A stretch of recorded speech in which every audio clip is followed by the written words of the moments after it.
ఏంటా గద్దెంపులు? నువ్వు ఎవరా? సిగ్గులేదు. నువ్వు మాట్లాడతావా? ఆయన చేత కాదు మాట్లాడటం. నువ్వు పెద్ద మొగాడివే. నువ్వు ఉంటే కానీ కుదరదు అనుకున్నావా? ఉండాలి. ఏంటో చెయ్యి చేస్తాను జాగ్రత్త. ఊరికే కాదు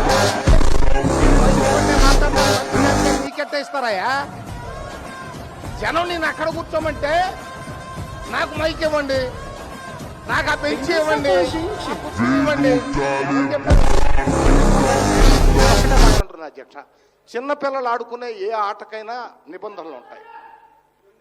ఏ ఆటకైనా నిబంధనలు ఉంటాయి, గుర్తుపెట్టుకోండి అధ్యక్ష. మనం ప్రజాస్వామ్యంలో ఏం కావాలి? నీ అరుపు కావాలా? నీ అరుపు కావాలా? కథలక్కర్లా. మీ ప్రవర్తన కథల ద్వారా చెబితే మామూలు జనానికి కూడా అర్థం అవుతుందని చెబుతున్నాను అధ్యక్ష. అధ్యక్ష మీరు కూడా చెప్పండి, మీకు చేత ఎవరు అరవటం మానేసి కథ చెప్పండి.